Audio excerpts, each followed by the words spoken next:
सरांकडे, अमय सरांकडे. त्याच्यामुळे मी आता पुणे शहर झालं. एक 4 दिवस लागले, गेला आठवडा आणि मला वाटतं कालचा दिवस. आणि आता आम्ही हळूहळू एक एक तालुका मध्ये जाऊन एकेका तालुक्यात जाऊन सगळ्यांना भेटतोय. कशा प्रकारे रिस्पॉन्स आहे, कारण की तुम्ही एक युवा नेतृत्वाचं हे करता आणि युवक मोठ्या प्रमाणावर तुम्ही असेल किंवा पिंपरी चिंचवडमध्ये आहे, त्यांना एक आशा आहे आपल्याकडनं, तर काय नाही नाही, उत्तम प्रकारे रिस्पॉन्स मिळतोय. मी खरं सांगू तर अशा परिस्थितीत ज्या प्रकारे रिस्पॉन्स मिळतोय, तर मला वाटतं खरंच एक लोकांची आणि साहेबांची जी नाळ एक जोडली जी गेली आहे, जे एक कनेक्शन आहे, तसं मला वाटत नाही कुठच्या दुसऱ्या पक्षात आहे. मला इतर पक्ष जे चालू आहेत आता ते तात्पुरते वाटतं. त्याच्यामुळे आमचं जे चालू आहे ते खाली ग्राउंड लेवलला जाऊन आणि जे कनेक्शन आहे ते मला वाटत नाही तुटणार. कारण मला वाटतं साहेब जे जाऊन तुमच्यासमोर बोलतात की मी ज्या कारणामुळे राजकारणात आलो, तर मला वाटतं ते राजसाहेबांना बघून आलो. कारण माणूस खरं बोलतो. ते माझ्या वडील आहेत म्हणून नाही बोलत मी, पण माणूस खरं बोलतो, आपल्या मनातलं बोलतो. कुठेतरी आता मराठी भाषेचा मुद्दा पण चालू आहे. त्यांना बघून मला असं वाटलं की अरे, आपण आपल्या भाषेला कुठेतरी आपण प्राधान्य देत नाही होत का, हे मला वाटतं. आणि माझ्यासारख्या असंख्य लोकांना वाटतं. त्याच्यामुळे तो जेव्हा बोलतो त्याला आपण जे कनेक्ट होतो, त्याच्यामुळे मला वाटतं की हे जे नाळ किंवा जे कनेक्शन झालंय, आणि मला वाटतं की खूप उत्तम रिस्पॉन्स मिळतो त्याच्यामुळे. एकेकाळी माणसाचे 29 नगर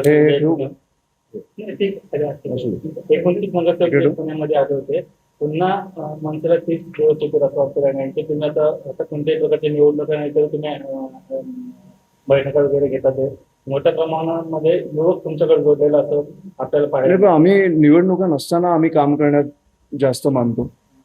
कारण तेव्हा खरं लोकांना गरज असते. 4 वर्ष लोकांना गरज असते, 5व्या वर्षी राजकारण्यांना गरज असते. त्याच्यामुळे आम्ही जेव्हा लोकांना गरज असते तेव्हा आम्ही काम करण्यात जास्त आम्ही प्राधान्य देतो. एकंदरीत महाराष्ट्राची काय परिस्थिती, आपण संपूर्ण महाराष्ट्रामध्ये कार्यकर्त्यांना भेटताय, जे जुने कार्यकर्ते मी अजून माझा महाराष्ट्राचा दौरा मला वाटतं जून किंवा जुलैमध्ये चालू आहे. आता सध्या पुणे शहर आणि पुणे जिल्ह्याचा दौरा चालू आहे. तर जून जुलैमध्ये झाल्यावर मला कळेल की काय परिस्थिती आहे. पण जी परिस्थिती दिसते ती अतिशय भीषण आहे. म्हणजे तुम्ही शेतकऱ्यांचा विषय घेतला, विद्यार्थ्यांचा विषय घेतला, महिलांचा विषय घेतला. आता मला वाटतं लाडकी बहीण पण थांबली आहे. हायकोर्टाचा निर्णय आला ना काहीतरी, हा, की तुम्हाला जमत नसेल तर थांबवा ती गोष्ट, पण पैसे नाही आहेत बोलू नका, असं मला वाटतं काहीतरी हायकोर्टाचा निर्णय आला. तर हो ना, तर मला वाटतं लाडकी बहीण पण थांबली. त्याच्यामुळे जे तुम्ही निवडणुकीच्या तोंडावर चालू केलेलं, ज्याला मी तर बोलेन की तुम्ही ऑफिशियली पैसे देत होता, जे अनऑफिशियल पैसे दिले जातात ती वेगळी गोष्ट. ऑफिशियली तुम्ही पैसे देत होता लाडकी बहिणीच्या नावाखाली, ते पण आता थांबलंय. त्याच्यामुळे आता 4 वर्ष आपण असेच राहायचं आणि मग 5व्या वर्षी परत काहीतरी योजना घेऊन येतो. तुम्ही लाडक्या बहिणीचं बोलले, पण अजून एक भीषण समस्या आहे. तुम्ही एक युवक आहे आणि पुणे असेल किंवा मुंबई असेल, प्रत्येक प्रमाण युवकांमध्ये खूप मोठ्या प्रमाणामध्ये वाढवलं. हे खरं तर महाराष्ट्रासाठी असेल किंवा देशासाठी अतिशय गंभीर बाब आहे. काय असं होतं, काय तुम्हाला वाटतं? युवकांना खूप नाही सर, मी त्या दिवशी बोललो की मुख्यमंत्री असताना जो कोणी असेल, आता फडणवीस साहेब आहेत, तुम्ही जर प्रेस कॉन्फरन्स घेऊन बोलला की मी पोलिसांना 24 तास फ्री हँड देतो, मला महाराष्ट्र साफ करून द्या, तर नाही होऊ शकत का? आपल्या पोलिसांची क्षमता नाही आहे का तेवढी? तर आहे. का नाही बोलत होतो? पण हे ड्रग्सचे पैसे कुठे जात आहेत हे मला वाटतं आपण पण तपासलं पाहिजे जरा. एवढ्या प्रमाणात ड्रग्ज येत आहेत, शाळा कॉलेजच्या बाजूला आता ड्रग्ज विकायला लागलेत. हे कुठे जातात? त्या दिवशी नेस्कोला 2 मुलींचा मृत्यू झाला ओव्हरडोसने. हे कुठनं येते बरं? ते नेस्कोचं झाल्यानंतर काय कारवाई झाली? मी कधी कधी असा विचार करतो की ते आता ते लेटेंट वगैरे झाले ना, समय रायना वगैरे, एक घाणेरडा जोक मारला. घाणेरडा होता बरोबर, पण त्याच्यासाठी तुम्ही 2 आठवडे घालवले. नेस्कोसाठी 2 मुलींचा मृत्यू झाला, त्याच्यासाठी तुम्हाला काही एक कारवाई नाही, काही FIR नाही, काहीच नाही. हे आपण कधी गांभीर्याने घेणार आहोत? बरं, आपण विषय झाल्यावर 1-2 दिवसात विसरून जातो हे विषय. मी त्या दिवशी बोललो तसं पुण्यात तो पॉर्सचा इन्सिडेंट झाला, तो त्या मुलाचं काय झालं? त्यांनी 2 मुलांना उडवलं बाईकवर. त्यांना तुम्ही 300 शब्दांचा SLL लावला. अभिजित, साधा प्रश्न खरं तर आधी हे स्पष्ट करतो की नागरिकांच्या अपेक्षा आहेत म्हणून हा प्रश्न विचारतो. शहरामध्ये प्रचंड पाणी टंचाई आहे, नदी सुधार प्रकल्प आहे, तिकडे प्रचंड झाडं तोडली जातात, म्हणजे साधा एवढी झाडं तोडली जातात. शहरामध्ये मनसे नागरी प्रश्नासाठी रस्त्यावर का उतरत नाही, नक्की काय झालं, म्हणजे अनेक प्रश्न सांगता येतील. आता आम्हाला आता जबाबदारी दिली आहे, आम्ही हे सगळे प्रश्न घेणार आहोत.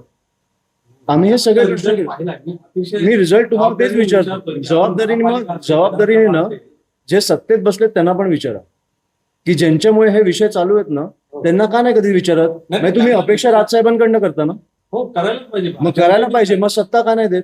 मग तेच म्हणतोय मी की मग तेच अरे मग आम्ही तेच बोलतोय की आम्ही आंदोलन घेऊन विश्वास का नाही वाटत. वाटेल ना, वेळ लागतो. ज्या माणसांनी पहिल्या 3 वर्षात 4 वर्षात 13 आमदार आणले, नाशिकमध्ये सत्ता स्थापन केली, पुण्यात 29 नगरसेवक आले, मला वाटतं मुंबईत 28 आले.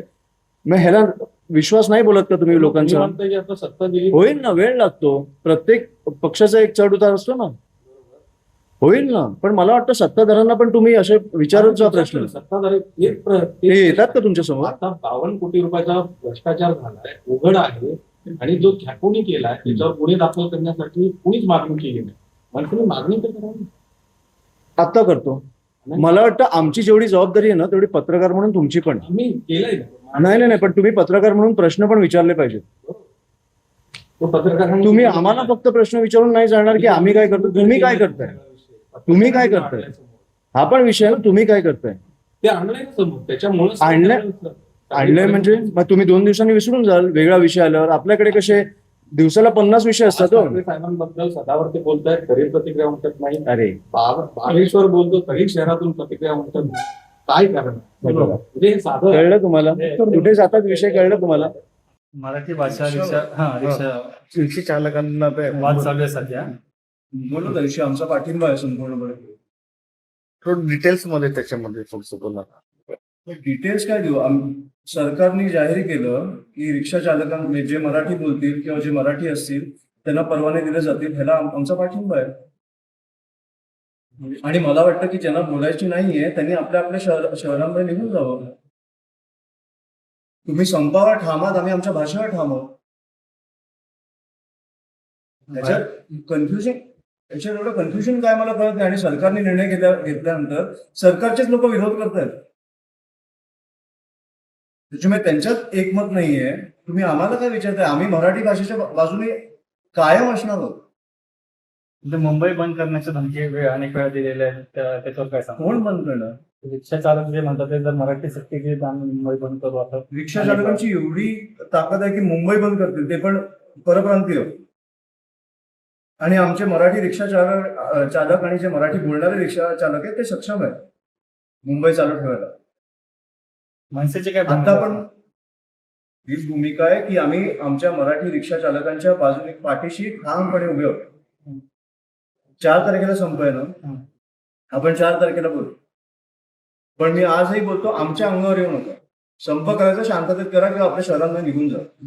महाराष्ट्रातील ताज्या बातम्यांसाठी बघत रहा टाइम्स टुडे टीव्ही. सोबतच शेअर करा, सबस्क्राईब करा आणि बेल आयकॉन प्रेस करा.